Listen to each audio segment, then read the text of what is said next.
this week marks your 3rd year anniversary back at Chesterfield. How proud are you of the work that you've done in that time? Oh, listen, it's been... you're always, as a manager, you tend not to look back. If you can, you try your best to look forward and, for what's about to come. But I think when I originally come back, the plan was to basically try and take the club back into the league. I just wanted to help. Certainly the chairman at the time, Mike, obviously, John Crute, Andy, Phantom. The club were obviously in a little situation for whatever reason. The league position was really healthy at the time. But quickly, I think my first game was when Cabby got injured, wasn't it? Down at Weymouth. And I was sitting at the back of the stand watching it, and from there it just seemed problem after problem. So it all went really, didn't it? Season probably pitted out with that Torquay performance away from home. And obviously the challenge I felt then was a lot more difficult than I thought it might be.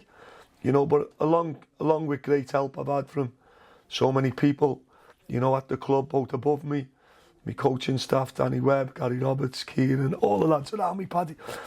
With great help, we managed to achieve that objective. Obviously from there on being promoted, it was, Ash and Phil, the Kirk brothers got involved in the club, the fans, everything about the club's just been brilliant, Liam. So it was quite a no-brainer for me to stay. In my world, it was a no-brainer, especially in the management world today, where, I just look at some of the stuff going on and it just makes me frown. The criticism managers get, the sackings are just ridiculous at times. Managers sacked without a transfer window. Just some of the stuff in football in general. So mine was an easy decision to try and, have a new chapter in our club to where could we take the club again. So 3 years in now, I think this year's probably been, has it been a little bit disappointing? I think probably skirts around that. But I think if you do look at the injuries and you factor that in, I think probably we'd be all okay with what we're doing at the minute. Certainly not as well as Walsall, I can tell you all that for sure. They were doing fantastic, but, I know we'll go to Walsall, I know we'll have great support, and probably just epitomises the club I'm at. We'll go and try and play it with a certain style, and we're going to do our best to try and win the game. So, coming up for 3 years, hopefully we can be another couple of 3 years down the line, and hopefully we can be in a better league and maybe even a stronger position that everyone at this club would love. But to do that, there's so much hard work in front of us. There's so much work to be done. But one of the things is I really enjoy coming into work every day, and I think as any manager, to enjoy going into your job is paramount. Coming into here every day, it never you think it was 3 years, it always feels like 3 days, and I think that's great credit to the people around me who have to put up with me, shall we say.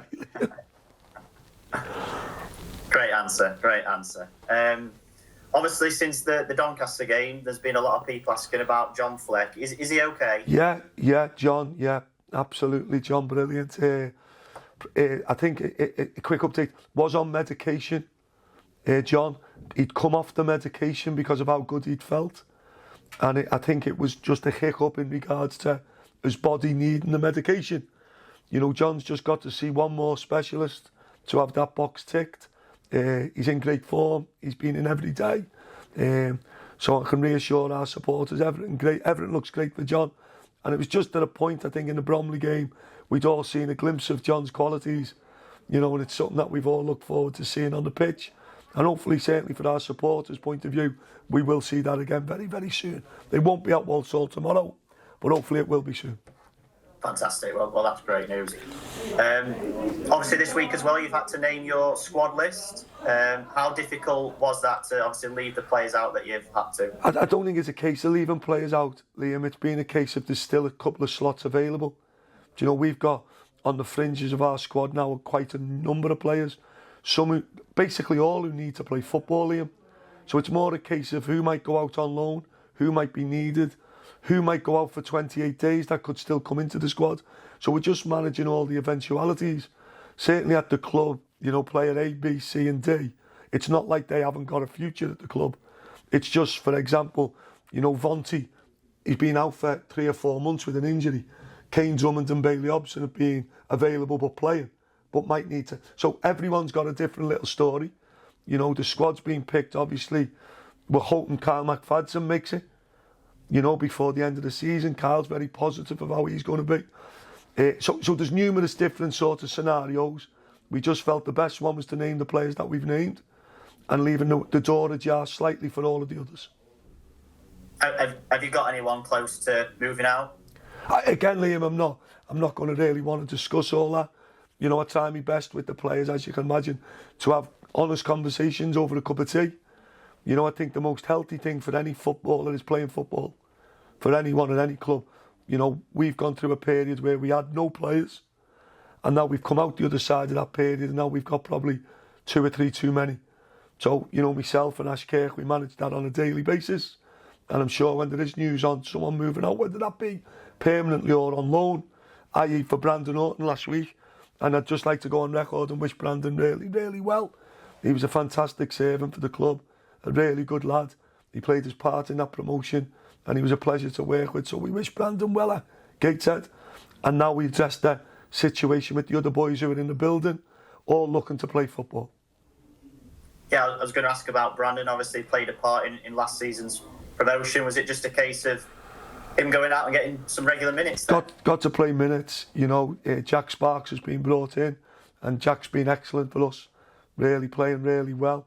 Lewis Gordon's now just getting back on the grass and getting close to availability. So that'll cause me a problem in the left back area. Obviously Brandon would have been not third choice, but third in line at that point.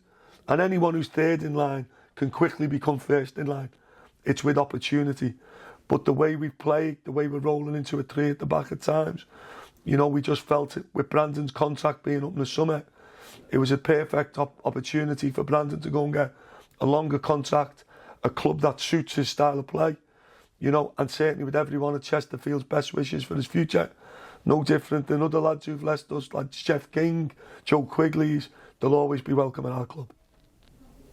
And you had a game against Salford in midweek, got some good minutes into some legs. Was that beneficial for you? Yeah, it was. It was a tough game on the day because the pitch wasn't great. You know, the facilities for the game weren't as good as we thought they might be by taking the lads there. That's just a statement of fact. That's not a criticism. We had a lot of lads, Ash Palmer, Michael Jacobs, Vonti, who've all been out for a long period. So to just get minutes under the belt was really important. There's another game Tuesday at Alfreton against Preston. So again, we can keep these minutes coming forward for the players. And it just gives us potential headaches towards picking the team and going into match day squads on a Saturday and a Tuesday. And moving on to tomorrow then, Walsall, the league leaders. On paper, looks a very exciting game, doesn't it? Oh, listen, what can you say about Walsall? Do you know, I know people are questioning at the minute, they're in a little blip. I think the 5 games without a win. It's a good job, innit? It's a good job for the rest of us. For all them chasing teams, it's a good job Matty's boys have had a little blip, that's for sure. Because if not, they'd have sailed into the sunset. They've had an outstanding season. Like all clubs, when you lose players, irrespective from injuries or, you know, like the loan, we lost Dylan Marcandy. You know, they obviously lost the striker who went back to Stoke. It'll affect everyone. You can't lose good players and it not affect your team. From there, they've recruited again. They're having a refix, a starting again, you know, and they'll be fine.